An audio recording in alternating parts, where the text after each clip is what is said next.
L'information de la mi-journée sur RTI 1. Madame, monsieur, bonjour. Tout de suite le sommaire de ce journal. Rentrée parlementaire, la session ordinaire 2021 s'est ouverte hier. Le président Amadou Soumaoro s'est engagé en inscrivant son mandat sous le signe du travail et de la cohésion. Veille de la Pâque, la première dame Dominique Ouattara apporte des vivres à la communauté chrétienne de Côte d'Ivoire. Un soutien aussi aux familles démunies. La première dame a invité les chrétiens à s'unir dans la prière pour la Côte d'Ivoire. Et hors de chez nous, le président élu du Niger, Mohamed Bazoum, prête serment ce vendredi à Niamey. Une investiture 2 jours après le terroriste et également en pleine contestation des résultats de la présidentielle. Bienvenue dans ce 13h. Ce journal est traduit en langue des signes. Pour démarrer cette édition, nous serons au palais de l'Assemblée nationale. L'ouverture de la session ordinaire 2021 s'est faite hier. Les élus de l'Assemblée nationale ont fait leur entrée solennelle à l'hémicycle. Cette législature, composée de plusieurs tendances politiques, est placée sous le double signe du travail et de la cohésion dans le respect des différences. 249 députés ont siégé en attendant l'élection de 6 autres prévus dans 6 mois. Le compte-rendu de la session par Moussa Konaté. C'est la rentrée parlementaire à l'Assemblée nationale ce jeudi 1er avril. Une cérémonie solennelle qui marque l'ouverture officielle de la législature 2021-2025 et de la session ordinaire 2021. En présence du Premier ministre Patrick Hachi et de plusieurs représentants et présidents d'institutions nationales et internationales, le président de l'Assemblée nationale prononce son premier discours après son élection. Je m'engage devant vous à placer mon mandat sous le double signe du travail et de la cohésion dans le respect des différences.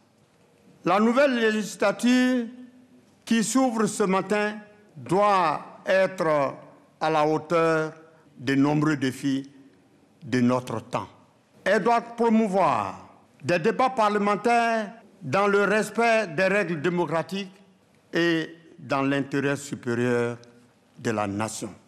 Cohésion, solidarité et surtout le travail dans la bonne entente. Cette orientation du président Amadou Soumaoro réjouit l'ensemble des députés. On peut noter que le président souhaite que cette Assemblée nationale contribue à l'ancrage de la démocratie en Côte d'Ivoire et au développement économique et social de notre pays, et en exerçant de façon efficace la mission qui lui est confiée. La représentation nationale a un rôle à jouer dans le retour de la paix en Côte d'Ivoire et je pense que le président a donné le ton aux new partitions. Un discours très conciliant qui pense qu'à l'avenir, les travaux parlementaires se passeront bien, tout en sachant que ce qu'on a en commun, c'est notre pays, la Côte d'Ivoire. C'est un discours d'ouverture appelant toutes les forces de la nation à se mettre ensemble malgré nos différences. Et ce qui doit prévaloir, c'est l'intérêt du pays, l'intérêt de la Côte d'Ivoire. Nous osons croire que tout le monde, tous les députés iront dans ce sens au cours de cette législature. Maintenant, il va s'agir de rentrer de plein pied dans l'action du Parlement. Nous allons le faire avec conviction, avec foi et faire en sorte que le président de la République puisse mener à bien son programme de gouvernement. Dans son adresse aux députés, le président Amadou Soumaoro rend hommage aux 2 défunts premiers ministres, Amadou Gon Coulibaly et Ahmed Bakayoko. Il traduit également sa reconnaissance au chef de l'État. Je tiens à rendre un grand hommage au chef de l'État pour son leadership hors du commun qui vaut à la Côte d'Ivoire non seulement d'avoir renoué avec la paix, la stabilité, la croissance et le progrès, mais aussi et surtout de consolider les valeurs de démocratie, les vertus d'union, de discipline et de travail qui fondent la République. Hommage aux 2 premiers ministres pour leur constante disponibilité, leur loyauté au président de la République et pour les services rendus à la nation. La session ordinaire de l'Assemblée nationale est donc ouverte. Il s'agira maintenant de la mise en place des instances de l'institution, dont le bureau de l'Assemblée nationale et les différentes commissions. Et je vous propose maintenant une petite incursion dans les rangs des élus, des nouveaux députés aux habitués de la maison. Tous étaient heureux et même presque excités de siéger à la chambre basse du Parlement ivoirien. Vous le verrez dans ce reportage, cette ouverture solennelle avait des allures de rentrée de classe. Michel Dicré. Crépitement répété de flashs d'appareils photo. L'Assemblée nationale prend les allures d'un studio géant de shooting. Tout est mis en œuvre pour avoir les meilleures prises. L'instant est solennel, au besoin, reprendre la scène. Et il faut la démarche d'huissier.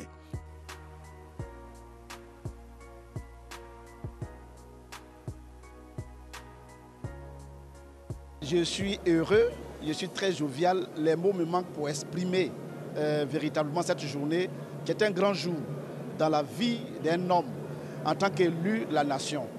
Une rentrée parlementaire au parfum de rentrée de classe.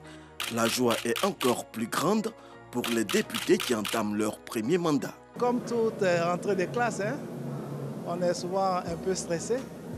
Mais bon, comme nous avons eu la chance dans le cadre de nos fonctions ministérielles de venir présenter des dossiers devant les députés, je pense que nous avons l'avantage déjà de connaître cette salle mythique. On est fiers d'être là. Vraiment, quand ils me voient dans le drapeau ivoirien, et vraiment, je suis fier. Je suis vraiment fier et je suis content. L'écharpe aux couleurs orange, blanc et vert. Les macarons sur les tenues. Les apparats sont portés soigneusement avec pour chaque député un style particulier. J'ai pas mis de cravate parce que on va dire que c'est la décontraction d'une nouvelle génération qui arrive à l'hémicycle avec un certain état d'esprit, mais toujours en nous inspirant de ce que nos aînés, nos prédécesseurs ont fait de bon, de bien, mais également avec le dynamisme de la jeunesse. Les aînés ne sont pas oubliés. À l'entame de cette 12e législature, ils restent gravés dans les mémoires. C'est un moment que j'appréhende avec beaucoup d'émotion. Je viens de Korogo et beaucoup de nos parents nous ont précédés dans ce lieu. Je ne peux donc fouler le pied de l'Assemblée sans avoir une pensée pour eux. En premier lieu pour le député Gon Coulibaly, qui a été le premier député de Korogo sous-préfecture, là où je viens de me faire récemment élire, mais également pour le député Amadou Gon Coulibaly, qui a également donc fréquenté cet hémicycle. Inévitablement, les premières pensées vont vers eux. C'est avec beaucoup d'émotion donc que j'appréhende cette ouverture solennelle de la session. On a retrouvé certains anciens qui signent leur retour au Parlement avec beaucoup d'enthousiasme. Je suis heureux de retrouver l'Assemblée nationale. C'est une maison que je connais, dans laquelle je me suis épanoui par le passé. Et je reviens 10 ans après. Je pense que c'est un sentiment de joie qui m'anime. Les annales de l'Assemblée nationale retiendront que les députés ont sorti le grand jeu ce jeudi pour marquer cette rentrée solennelle. Nous sommes fiers de cette Côte d'Ivoire qui avance dans la sérénité, dans la paix et qui rassemble ses fils et ses filles autour du Parlement, autour de la représentation nationale pour porter haut les valeurs de cohésion, les valeurs d'une Côte d'Ivoire forte, rassemblée, une Côte d'Ivoire qui aura certainement des lendemains meilleurs parce que ses enfants sont rassemblés. À présent, place au débat. Voilà, et les députés fiers de siéger au Parlement pour cette nouvelle mandature ne perdent pas de vue leur objectif pour cette nouvelle législature. Les 249 députés sont prêts à faire fonctionner l'hémicycle. Malgré la majorité des sièges du parti au pouvoir, un grand nombre de députés représentants des partis de l'opposition ivoirienne sont aussi dans les rangs de l'hémicycle. Et chaque parti entend bien jouer son rôle dans cette assemblée. De grands enjeux se dessinent donc, suivant le développement de Éric Goré. C'est le dossier politique de ce journal. Nous allons répondre au mot d'ordre du parti, parce que c'est la discipline du parti qu'il faut répondre. Et je pense qu'à ce mot d'ordre, c'est un devoir pour nous. Voilà, créer les conditions de la stabilité, comme le président a toujours souhaité, aussi la solidarité entre nous, et être au-delà même de nos espérances. Je pense que nous allons faire un beau travail avec le président. Nous allons travailler certainement puisque chaque groupe parlementaire est indépendant. Donc je dis certainement, dans le cadre d'une alliance interparlementaire sur certaines thématiques, la Côte d'Ivoire souffre de problèmes en matière d'éducation, de formation professionnelle, de réconciliation, pour préparer une paix durable. Donc sur cet ensemble de thématiques-là, je pense qu'il est possible quand même, qui tourne autour de la bonne gouvernance, je pense quand même qu'il est possible que nous nous entendions. Les activités ont repris à l'Assemblée nationale après 3 mois de vacances parlementaires. Amadou Soumaoro préside aux destinées de cette institution après sa réélection à la tête de l'hémicycle. Dans son discours d'ouverture, le nouveau président de l'Assemblée nationale a donné les grandes lignes de ces projets qui vont permettre au président de la République de continuer ses actions de développement. Pour cette législature, tous les partis politiques sont représentés et déjà les députés veulent mettre leurs différentes compétences en œuvre. Je suis docteur en pharmacie et nous sommes habitués bien souvent, puisque nous avons appris ça à l'école et cela fait partie de nos compétences, nous sommes habitués à travailler dans les commissions santé, mais aussi commission finances. Parce que le pharmacien est quelqu'un de cosmopolite dans les affaires et dans la gestion de tout ce qui est affaire de l'État. Donc je voudrais bien travailler dans la commission santé pour apporter mon expertise, pourquoi pas. Je souhaiterais faire partie de la commission économique et financière parce que je suis du domaine de la production d'électricité. J'ai 35 ans d'années d'expérience et je sais ce que je peux apporter à cette commission. Les indépendants, pour la plupart, ont rejoint les partis politiques. Ils assument ce choix. J'ai décidé d'intégrer le groupe parlementaire RHDP. Voilà. C'est là que je me sens bien, je me sens mieux. Je pense qu'avec le RHDP, je peux apporter quelque chose de nouveau à ma population électorale. Mais quand tu intègres un groupe parlementaire, ça voudrait dire que vous allez discuter en interne tout ce qui est projet de société. Quant à ceux qui ont décidé de rester indépendants, ils ont une idée claire de leur contribution à l'hémicycle.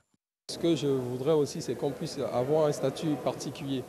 Parce que, vous savez, les indépendants ne sont pas pris en compte dans la loi de financement des partis politiques. Peut-être c'est ce qui explique aussi qu'il y a facilement d'indépendants qui basculent dans certains partis politiques. Donc il faudrait peut-être aider les indépendants à rester indépendants. Les confrontations d'idées auront une place de choix à l'Assemblée nationale. La présence de l'opposition va nous permettre de faire des débats sains qui vont permettre au président de la République de continuer son activité parce que nous avons une Côte d'Ivoire, nous avons une seule réalité ivoirienne. Il peut y avoir des processus différents, mais la réalité est une. L'intérêt de l'opposition, c'est de se battre pour le bien-être des Ivoiriens.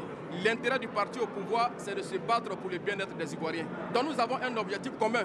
Certes, le RHDP est majoritaire, mais l'opposition promet de faire entendre sa voix pour contrôler l'action gouvernementale. C'est avec un grand plaisir que je retrouve l'hémicycle, que je retrouve l'Assemblée nationale de Côte d'Ivoire. Bien que minoritaire, nous allons apporter notre contribution de façon franche pour améliorer les lois qui seront proposées. Et peut-être que nous-mêmes, nous venons apporter notre contribution, même si on était une seule personne, la voix va prévaloir. Dans toute la démocratie, il a toujours existé une opposition.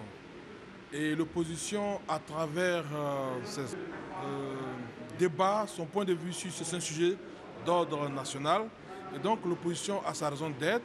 Ce qui est bon pour la... Nous avons présenté un candidat, sachant que nous ne sommes pas effectivement nouveaux. Nous avons présenté un candidat pour dire que l'hémicycle est un endroit où la démocratie doit triompher. Et donc nous devions avoir un candidat. Pour cette nouvelle législature 2021-2025, les femmes entendent prendre toute leur place en dépit. On est passé de 29 de la législature passée à 32, c'est-à-dire nous avons quand même une légère augmentation du nombre d'être présents aux opportunités pour pouvoir occuper notre place dans les assemblées élues. Outre les débats à l'Assemblée nationale, les députés ont aussi plusieurs missions qui contribuent à garantir le bien-être des populations. Les décisions que nous prenons au niveau de l'hémicycle, comment ces décisions sont traduites sur le terrain? Il faut que les députés puissent s'arroger ce droit, qui est un pouvoir légal consistant à contrôler l'action du gouvernement. Par exemple, l'assurance maladie universelle.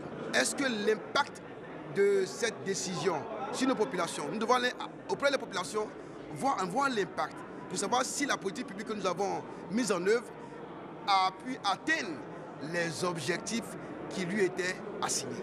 Député PDCI, RHDP, EDS, FPI, œuvrer selon les tests pour donner à cette institution ses lettres de noblesse. Et voilà pour ce qui est du chapitre dédié à l'ouverture de la session ordinaire 2021 de l'Assemblée nationale.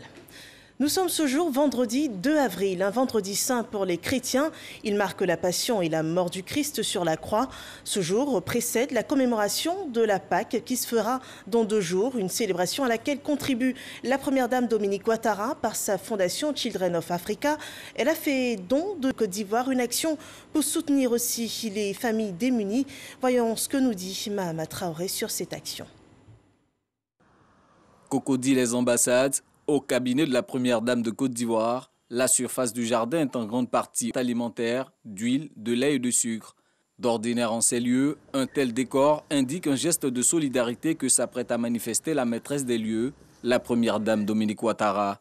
L'heureuse bénéficiaire du jour est la communauté chrétienne de Côte d'Ivoire, communauté qui s'apprête à célébrer le week-end de la fête de Pâques.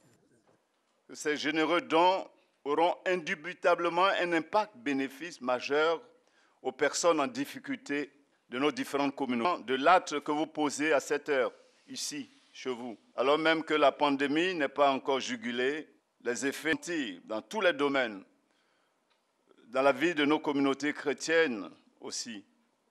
Votre cœur de mère, votre cœur d'épouse vient nous manifester la délicatesse de votre bonté. Soyez-en infiniment remerciés.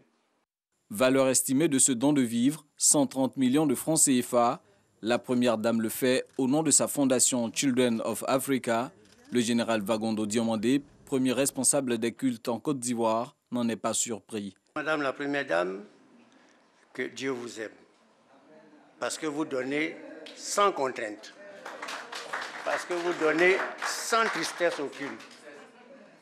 Mieux, vous donnez avec joie. Vous donnez sans compter et vous procurez ainsi la joie de vivre à des millions de vos semblables. Justifiant ce don par le partage recommandé en cette semaine sainte, Dominique Ouattara exhorte les guides religieux chrétiens à multiplier les prières pour la nation. Pâques est la plus grande célébration du christianisme et donc une journée de grande réjouissance. Il me tenait donc à cœur d'apporter mon soutien et celui de la fondation Children of Africa aux familles chrétiennes et en particulier à nos frères et sœurs défavorisés afin de leur permettre de passer la fête de Pâques dans la joie et l'allégresse. Comme vous le savez, nous avons traversé de douloureuses épreuves ces derniers mois. Notre pays vit des moments difficiles, certes, mais pour nous les croyants, il est essentiel de garder la foi. Donc, à l'orée de cette fête de Pâques, symbole de renaissance, je voudrais vous demander d'organiser des chaînes de prières œcuméniques pour notre pays.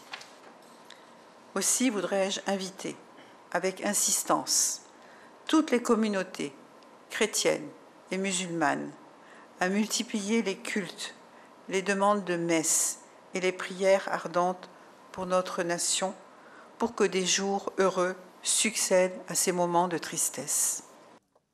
Ces dons seront réceptionnés par les paroisses catholiques, les églises évangéliques, protestantes, révélées d'Afrique et les associations religieuses. Le président de la République, tout comme la première dame, apporte un soutien aux chrétiens. Les communautés du Haut-Sassandra ont reçu des vivres et non-vivres, des dons remis à Daloa aux responsables de l'Église catholique par la secrétaire d'État chargée des droits de l'homme, Aimé Zébéiou. Le commentaire de Mamadou Kouassi.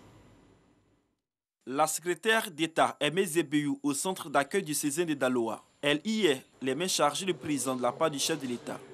Des cartons d'huile, de savon, du riz et bien d'autres produits. À travers ce geste, le président de la République, Alassane Ouattara, veut apporter son amour aux chrétiens catholiques du Haut-Sassandra dans un esprit de partage en cette période de carême chrétien. C'est une occasion de partager avec tout le monde, une occasion de montrer notre charité. Mais la charité, la vraie charité, c'est l'amour, n'est pas une charité. C'est la raison pour laquelle nous sommes venus dire que ce message, c'est un message d'amour du président de la République à l'égard de tous les chrétiens de Côte d'Ivoire. Un don destiné aux chrétiens catholiques du séminaire Saint-Pierre de Daloa et à la Caritas diocésaine, ainsi qu'au séminaire Sainte-Thérèse d'Issia. Ces dons donneront, n'est-ce pas, aux différents récipiendaires, surtout pour ce qui concerne la Caritas aux pauvres, cela leur redonnera un peu de dignité. Et laquelle dignité leur permettra de vivre la fête pascale avec beaucoup plus de joie. Le don du président de la République, Alassane Ouattara, a pour but de soulager les chrétiens catholiques en ces moments de carême chrétien. Il faut rappeler qu'avant cette remise de présent, la secrétaire d'État, Aimé Zébéyou, est aux côtés des fidèles chrétiens catholiques pour la célébration de la fête des Rameaux, moment choisi pour prier pour la paix et inviter à la promotion du vivre ensemble et à la cohésion sociale. Voilà, le carême catholique, voilà une période de don de soi. Le chef de l'État exprime bien sa charité envers les communautés chrétiennes en cette période de jours maigres. À Katiola, la communauté catholique a reçu des vivres et non-vivres. Le reportage de Kwadio Kwame. Cathédrale Sainte-Jeanne d'Arc de Katiola. Les chrétiens catholiques reçoivent des vivres et non-vivres en cette période de carême, un don du président de la République pour permettre aux fidèles de la commune de mieux vivre ce moment de dévotion à Dieu. Le don est d'une valeur de 2 500 000 francs réceptionnés par Monseigneur Félix Nyenankeni Koulibaly, administrateur du diocèse de Katiola. Je voudrais que par nos prières, que la mission du mandat présidentiel qui a été confié à son Excellence le président de la République, que Dieu lui accorde une bonne santé. Par ceci, il nous montre que la communion sans la charité est une hypocrisie. Nous sommes dans la réalité des faits de sa grande générosité. Au nom des bénéficiaires, le secrétaire exécutif du diocésain Caritas Katiola, Abbé Dominique Kinyema Traoré, s'est dit très honoré par cet acte de générosité et de solidarité du chef de l'État à l'endroit de toute la communauté chrétienne de Côte d'Ivoire. J'espère que ces quelques paquets symboliques vont être utiles à un certain nombre de personnes. Et nous espérons aussi qu'au-delà du geste du chef de l'État, d'autres personnes feront de même, parce qu'il s'agit en réalité de créer une dynamique au niveau national. En plus de ce don, Bruno Nabayé-Koné a remis une enveloppe d'1 million de francs CFA aux responsables du diocèse de Katiola. L'émissaire du président de la République a saisi l'occasion pour exhorter les fidèles chrétiens à prôner les valeurs d'amour, du pardon, de paix et de cohésion sociale. Depuis plusieurs années, le chef de l'État répète cet acte social et de solidarité à l'endroit de la communauté chrétienne pour le carême. Autre point de l'actualité, après les attaques terroristes de Kafolo dans le nord de la Côte d'Ivoire, le chef de l'État dépêche un émissaire auprès des troupes ivoiriennes présentes sur ce poste. Le ministre Téné Birahima Ouattara a transmis aux militaires le soutien du président de la République et a promis le renforcement des capacités de l'armée. Léon Bourg nous rapporte la mission. Le ministre des Affaires présidentielles, ministre de la Défense par intérim à Kafolo, théâtre de la deuxième attaque terroriste sur les forces de défense et de sécurité, entouré du chef d'état-major général des armées et du commandant supérieur de la gendarmerie, Téné Birahima Ouattara parcourt le cantonnement de l'armée et ses 3 fronts agressés. Les dégâts évalués de visu, échange avec le commandement de la position avancée pour comprendre les contours de l'attaque. Il ressort que les assaillants ont profité d'une longue coupure d'électricité et du mauvais état de la ligne téléphonique pour surprendre les soldats. Mais la promptitude et l'ampleur de la commissaire du chef de l'État dit le soutien du président Alassane Ouattara aux soldats. Je suis ici ce matin à la République. Les conduites à l'attaque lâche dont vous avez été l'ordre. Mes condoléances félicitées, très sincèrement, pour la bravoure dont vous avez fait preuve. Nous avons été informés de comment l'opération s'est déroulée. Et on ne peut que être fier de vous, fier de votre abnégation, fier de votre souci de protéger la Côte d'Ivoire, qui va être installée la cacophonie, le désastre dans notre pays. Aussi au centre des échanges entre l'émissaire du président de la République et les forces de défense et de sécurité, infrastructures et équipements pour l'optimisation de l'offensive militaire contre le terrorisme. Ici également, assurance du chef de l'État. Le président de la République me demande de vous assurer de son soutien constant. Nous tenons à votre disposition pour essayer de faire en sorte que vous puissiez vivre dans un environnement sain, que vous puissiez disposer des moyens nécessaires pour mener à bien la mission qui vous a été confiée par la nation ivoirienne. Comme avec les militaires qui lui ont rendu des honneurs à son arrivée, échange entre le ministre des Affaires présidentielles et les populations de Kafolo. Au menu, compassion du président de la République pour le traumatisme subi, mais surtout collaboration entre civils et militaires pour la lutte contre le terrorisme. Et nous voyons à présent le point de la lutte contre cet autre ennemi mondial, le coronavirus.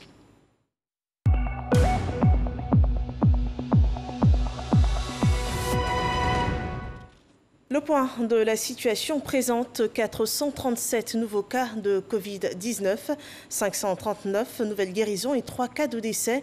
La Côte d'Ivoire compte ainsi 44 326 cas confirmés, dont 40 793 personnes ont été guéries, 247 personnes décédées. Il reste encore 3 286 cas actifs. Il faut rester vigilant et respecter les mesures barrières. Et pour renforcer ces actions, le vaccin anti-Covid est administré dans notre pays. À ce jour, 42 725 personnes ont été vaccinées en Côte d'Ivoire. L'actualité au Niger, c'est ce vendredi 2 avril à Niamey que sera investi le nouveau président Mohamed Bazoum. Une investiture sous haute tension sécuritaire et politique du jamais vu au Niger. La cérémonie se tient alors que les résultats de l'élection sont toujours contestés par l'opposition et qu'une tentative de coup d'État y arrive à échouer dans la nuit du mardi à mercredi et que le pays a connu ces 15 derniers jours des attaques terroristes, des attaques les plus meurtrières de ces dernières années.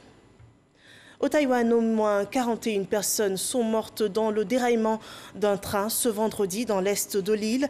L'accident aurait été causé par un engin de chantier qui, après avoir glissé d'un talus, a heurté le train qui s'apprêtait à entrer dans un tunnel.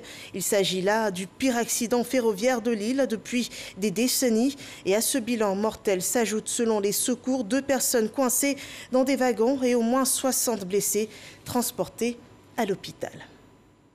Voilà, c'est ici que prend fin ce journal. Merci de l'avoir suivi. À 15 h, l'information est de retour sur RTI 1, l'information de nos régions. Je vous souhaite un très bon après-midi sur RTI 1.